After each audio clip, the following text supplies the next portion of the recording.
Bom dia, tudo bem com vocês? Então tá bom. Vamos pegar a apostila número 3, tema 3, capítulo 3 aí para nós estarmos conversando. Para fazer toda uma retomada de tudo que a gente já falou, nós vamos adentrar o conteúdo de diversidade de biomas no Brasil, tá bom? Então vamos lá, vamos começar a bater um papinho aí. O que é muito interessante para nós falarmos é que se nós temos que analisar que o conhecimento científico ele está como nosso aliado. E quando ele está como nosso aliado, ele nos favorece e nos conduz a um entendimento muito melhor. Por quê? Porque ele é o que vai nos proporcionar, ele vai estar sempre no conjugado de nos favorecer a ter uma melhor preservação dos biomas, do ambiente, né, a valorização desse aliado nosso nesse ambiente em questão. Então, dentro da fauna, dentro da flora, né, todas essas questões ambientais, elas nos permitem conhecer a particularidade de um ecossistema e a partir dele a gente consegue planejar e obter ações que são efetivas para a manutenção, né, de um determinado ambiente em questão, tá? Então essa é uma das primeiras dicas que a gente tem que ter aí. Uma coisa muito interessante é que para que haja esse estudo de uma forma geral, os grupos de animais que vivem dentro desse ambiente, eles são monitorados. Então são como onças, né, pintadas, como os macacos, né?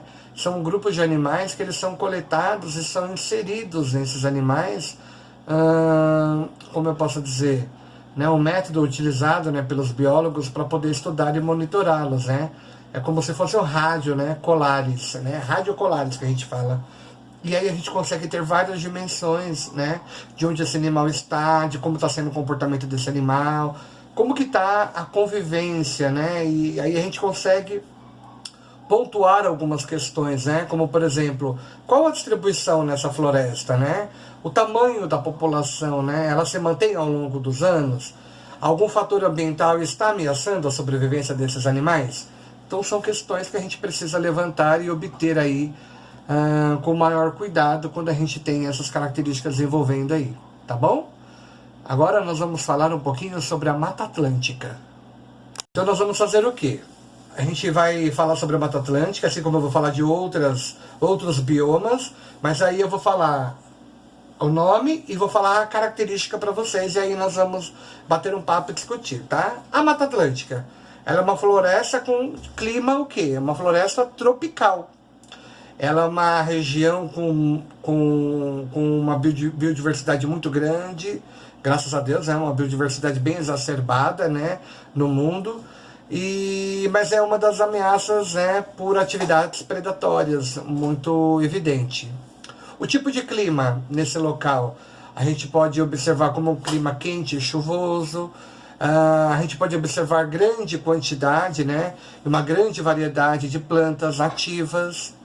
Vamos citar algumas: as jequitibás rosa, os cedros, a figueira, os ipés, as bromélias, as orquídeas e as samambaias.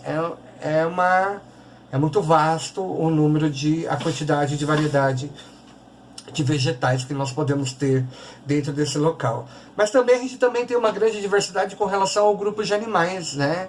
Como os mico-leões, né? As onças pintadas, as preguiças, as cutias, os tamanduás, né? Os insetos, as serpentes e as pererecas, né? Que são anfíbios, tá bom?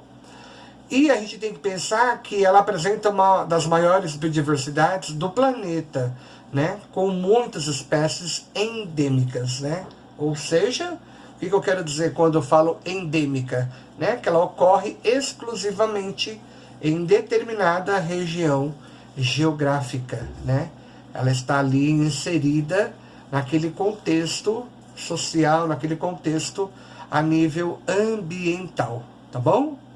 É uma das características que a gente tem que observar aí como forma predominante, tá? Agora nós vamos falar um pouquinho sobre as adaptações dos seres vivos dentro desse ambiente, né? Então, dentro do contexto de Mata Atlântica, a gente sabe que tem uma forte competição entre a disputa de luz e espaço, né? A gente pode citar um exemplo das plantas epífitas, né? elas crescem, como característica, em troncos e folhas de outras plantas. E assim elas se mantêm próximas às copas das árvores, onde, né, a iluminação solar se torna de maneira mais forte em questão, tá? Agora, se nós formos pensar em características, né, prontas assim, aí tem que pensar do quê? Que as plantas, de uma forma geral, elas estão nas porções mais inferiores da floresta. E acaba recebendo, né, menos luz, tá? E normalmente elas acabam possuindo folhas grandes, né? Por possuírem pouca luz em questão, que aumenta a área de exposição ao sol e necessário para a fotossíntese. Ela se amplia para poder chegar e atingir e obter o processo de fotossíntese. Mas também a gente não poderia deixar de falar, né, que elas podem apresentar os caules de forma fina, né, e também longas, que representariam, no caso, uma estratégia para atingir o dócil, né, e aí a partir daí ter acesso à luz solar de uma forma geral, tá? Se nós formos pensar no dócil, o que eu quero dizer quando eu falo em dócil?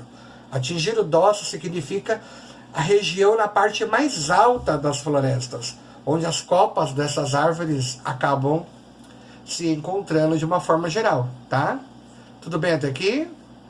Se tiverem dúvidas, vocês vão anotando aí, que o Pro vai continuar falando e vamos continuar tendo aí as aulinhas aí, tá? A gente tem que pensar que a chuva ela é frequente nessa região de mata. Nós temos muita presença de musgos, né? Nós temos muita, que é um grupo de organismos, tá? Nós temos a presença, por exemplo, de pteridófitas, né? Como as samambaias, né? E são um grupo de vegetais muito abundantes nessa região. Por ela ter muita umidade nesse local, por ter um excesso de umidade, né? Ela pode ser prejudicial, ou seja, há plantas com adaptações que facilitam o escoamento dessa água, como as folhas inclinadas, as cobertas por cera ou com sucos, né? Mas tem algumas que a gente não vai conseguir ter esse tipo de característica. Então, vai sobreviver naquele local aquelas que têm uma maior adaptação ao meio, né? Aquelas que consigam realmente conviver dentro daquele local em questão, tá? Em razão dessa enorme quantidade e variedade dos grupos dos vegetais que a gente tem aí, a gente tem que pensar muito na condição e no critério da própria matéria orgânica, né? Das folhas e galhos que acabam caindo e acabam se acumulando nesse solo de uma forma geral. E não é pequena, é grande a quantidade de folhas que acabam caindo. E nessa camada de matéria orgânica que vivem muitos, né, nessas folhas que ficam sobrepostas, né, é que a gente acaba observando que acabam tendo muitos organismos, né, como o principal deles, que a gente pode ver na cadeia alimentar que nós verificamos, como sendo os decompositores, né, além de diversos tipos de espécies também, como os répteis e os próprios anfíbios, tá? E uma característica importante para a gente saber, como tem muitas folhas nesse local, a coloração desses animais, eles são semelhantes às folhas secas. E com isso eles acabam se camuflando em meio ao ambiente, para não servir de presa aos predadores, né? E aí a gente consegue, eles conseguem obter uma característica bem peculiar e diferente aí. Tudo bem, pessoal? Tá dando para entender direitinho? Eu acho que tá, né? A gente tem bastante conteúdo teórico para poder falar. E aí a gente pode falar também um pouquinho sobre a Mata Atlântica ameaçada, né? A gente tem que pensar, de uma forma geral, o que contribui para esse processo, né? O que acontece de fato? Quando a gente pensa em todos esses critérios, a gente tem que imaginar que 72% da população brasileira, né, e também os grandes polos industriais petroleiros, os portuários, né, do Brasil, eles estão localizados onde antes havia a Mata Atlântica. Então há aí uma grande incidência de negligência, né? Se a gente for pensar a nível da vegetação dessa Mata Atlântica, ela ocupava mais de 12%, né, do território brasileiro, estendendo todo o seu percurso, né, até o nordeste do sul do país, do nordeste ao sul do país. E a gente consegue saber que através de estudos, né, apenas cerca de 28% dessa floresta original se encontra preservada. Então imagine, de 100%, só 28% se encontra preservada. Então é muito pouco em relação a tudo que a gente está vendo que está acontecendo. E isso é muito preocupante, né? O crescimento urbano, ele acontece sem limites, sem fronteiras, a agropecuária, né? São as principais causas que existem dentro deste ambiente, né? Dentro do ambiente de desmatamento em questão, né? Então, esse é um dos principais fatores que vão conduzir e nos levar a um processo muito errado, um processo muito desnecessário às condições das quais nós necessitaríamos, tá? E muitas das espécies endêmicas, né, que vivem dentro de uma determinada região, elas encontram-se ameaçadas de extinção, principalmente por conta da própria destruição do habitat natural, da onde vive e convive os grupos de animais em questão, tá? Então esse é um processo muito conturbado, muito peculiar, né? E que acaba trazendo grandes consequências de uma forma geral, tá? Só que a gente tem que falar uma palavrinha aí. Eu queria falar uma relação que nós vamos aprender mais para frente, mas acho que é importante. Nós temos que falar sobre o inquilinismo. Vocês se lembram o que é o inquilinismo?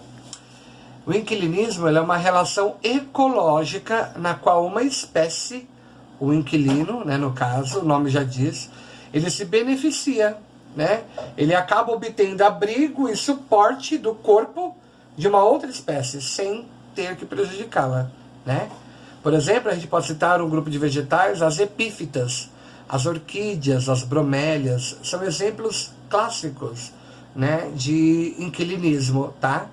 E elas sobrevivem porque elas ficam, né, sobre os troncos e os galhos maiores das árvores, sem trazer nenhum tipo de prejuízo, tá? Então, o grupo das epífitas é que vão caracterizar o grupo da cadeia alimentar que a gente chama de inquilinismo. E o que a gente pode citar aí? As bromélias, né? A gente pode citar aí o que mais que a gente pode citar aí como característica básica? As bromélias, as orquídeas, tá? Então são plantas com esse tipo de característica aí, tá bom? Tudo bem? Como é que vocês estão achando? O que vocês estão achando aí de uma forma geral, tá? Agora nós vamos falar um pouquinho sobre a mata de araucárias, né? As matas de araucárias, elas estão inseridas no próprio ambiente, no próprio bioma da Mata Atlântica, que fica localizada na região sul do Brasil, né? E aí a gente pode encontrar ela nos estados do Paraná, de Santa Catarina e do Rio Grande do Sul. E aí, se a gente tivesse que relacionar ou dizer um tipo de característica, ou quais as características predominantes ela apresenta, as temperaturas delas são moderadas, as chuvas elas são concentradas sempre no período do verão. Quando ocorre o inverno, ele é um inverno que ocorre de forma rigorosa, geralmente sempre situado acima de 600 milímetros, né? Falei errado. Sempre localizado acima de 600 metros de altitude. A vegetação é uma vegetação que a gente chama de composta, né? Composta principalmente de araucárias, né? Que aí tem o nome científico, né? De gênero e espécie. Araucária angustifolia, né? Também chamada de pinheiro do Paraná, tá? E aí a gente pode dizer que trata-se de uma árvore de grande porte e que se ramifica apenas em seu topo. Nós temos imagem muito legal aí na apostila de vocês, concentrada na página número 26, tá? É bem legalzinho aí, dá para vocês poderem observar e ver ela direitinho, tá bom? E ainda falando das araucárias, nós temos que pensar que ela foi muito destruída, né? E ela foi destruída com o objetivo, né, de obter o quê? Né? O que a gente sabe, clandestinamente, a madeira. O estabelecimento servindo de pastos, né, plantações. E a própria araucária ela é uma espécie que se classifica, né, como em perigo crítico de extinção, né? Porque toda a região dela está sendo tomada. E de acordo com a União Internacional, né, da Conservação da Natureza, né, eles conseguem distinguir, eles conseguem evidenciar cientificamente que é um grupo de espécies que logo mais, se continuar da forma que está, nós podemos até não ter mais o grupo de espécies em questão.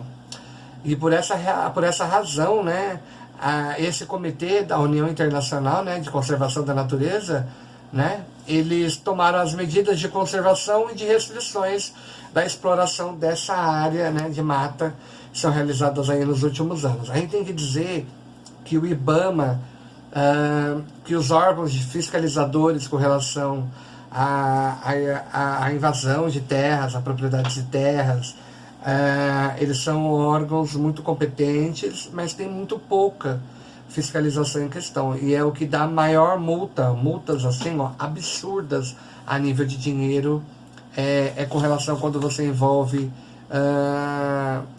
algo que venha a prejudicar o ambiente de uma forma geral, tá bom? Vamos falar um pouquinho da floresta amazônica? Na floresta amazônica, a gente tem uma floresta do tipo tropical, de maior extensão, né, do planeta. Essa área ela se estende, né, por 9 países da América do Sul. 9. Brasil, ele abriga a maior parte dessa floresta. Dentre esses 9, o Brasil é o que maior ocupa. E se a gente fosse falar um pouquinho do nível de características que ele apresenta, a gente tem que pensar o quê? O clima ele é marcado por um calor intenso, as chuvas elas são abundantes, a vegetação ela é uma vegetação exuberante, ela é composta por várias espécies, né, de plantas. A gente pode incluir aí árvores altas, né, com grandes copas, né, e muitas plantas que vivem sobre seus troncos. Isso é uma característica do estilo epífitas, os inquilinismos, né, como a gente acabou de falar. E além das árvores de menor porte, né, como arbustos e plantas rasteiras, né, como a gente citou e falou. Uma imensa rede de rios constitui a bacia dessa bacia amazônica em questão. O rio Amazonas e todos os seus afluentes são os que a gente pode ter aí. E corresponde também a uma grande reserva de água doce. Nós podemos observar também uma grande diversidade de animais. Eles exploram, né, diversos estratos da floresta em questão. Desde a copa da árvore mais alta até o próprio solo em questão, tá? Quando o professor fala em extrato, não é extrato com X. Vocês podem ver que o professor colocou aí o extrato com S, tá? E esse extrato com S, a gente está querendo simbolizar, estou querendo mostrar para vocês que ele simboliza uma pequena porção, né? Uma porção ou uma camada de estrutura vertical de uma floresta, né? De forma em pé aí, tá? Tudo bem? Nós vamos falar um pouquinho sobre as adaptações dos seres vivos em questão. Na floresta amazônica, a gente tem que pensar que o nível de água dos rios, eles variam ao longo do ano, né? De modo que os animais e as plantas, elas habitam áreas sujeitas a ter as inundações em questão. E aí elas precisam suportar essas variações, né? Alguns dos grupos de animais que a gente conhece, eles podem migrar das áreas de inundações para as áreas secas, né? Conforme a água for avançando em questão. Eles podem nadar, escalar, né, os galhos das árvores. E algumas espécies em questão, né, até de plantas, elas apresentam modificações no seu próprio metabolismo e na sua própria anatomia. E elas podem permanecer alagadas, né, ou submersas por longos períodos aí, né? Para você ver, né? Ela precisa se adaptar ao meio. Só que o processo de adaptação ao meio dela, ele se conduz a uma evolução biológica. Porque se ela não evolui, né, ela morre. Então ela precisa se adaptar a essa condição ambiental para conseguir se conduzir a esse tipo de característica aí. Tá bom? Tudo bem? Vamos falar um pouquinho agora, então, da floresta amazônica de forma ameaçada. Cerca de 20% dessa área original da floresta amazônica, ela já foi desmatada em razão do seu uso sem planejamento de forma adequada dos recursos naturais em atividades de forma de extração, né? Como forma da madeira, mineração, agropecuária. E é preciso sempre uma fiscalização de forma contundente e pela própria proteção ambiental, sejam efetivas de alguma maneira, para contribuir para o uso mais responsável, né, da floresta em questão. Então, assim, vocês podem ver que ainda batendo sempre na mesma tecla, que temos que ter a consciência de alguma forma e de que forma contribuir para o meio ambiente de uma forma geral, tá? Tudo bem até aqui? Falamos da Mata Atlântica, falamos da floresta amazônica e agora a gente vai entrar um pouquinho no Cerrado. O Cerrado, ele é caracterizado por quê? Ele é o clima com o verão chuvoso e o inverno muito seco. É uma área cortada por 3 bacias: Tocantins, São Francisco e Prata, tá? Apresenta grande biodiversidade e é o maior entre as savanas do mundo em questão. A gente vai falar um pouquinho sobre o fogo do Cerrado, né? É muito interessante para a gente poder falar a respeito, né, do fogo do Cerrado, né? O que a gente pode falar a respeito dele? Tem que pensar que o fogo no Cerrado, né, eventos como os raios, por exemplo, eles podem provocar incêndios na vegetação, né? Sobretudo na transição entre a estação seca e a estação chuvosa, né? E quando as plantas estão mais secas é quando ela tem maior tendência de ocorrer. No caso das queimadas, né, naturais, o fogo geralmente ele não dura por muito tempo, ele não se perpetua, né, por muito tempo. Porque logo em seguida chove e ele se apaga. E aí acaba deixando pequenos focos de incêndio em alguns locais. Mas as queimadas de manejo, né, elas são realizadas em épocas certas, né, e com a área de queima controlada, né. É uma estratégia para poder evitar, né, queimadas muito intensas em épocas de seca.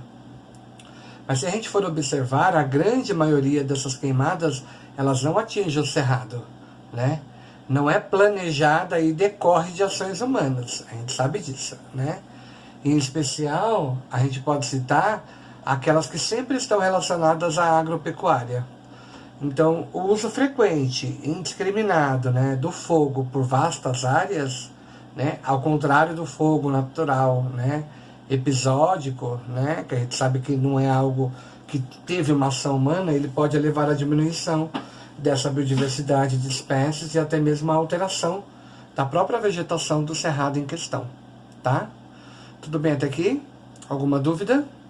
Vocês têm algo para poder perguntar? Anotem para a gente poder conversar depois, tá?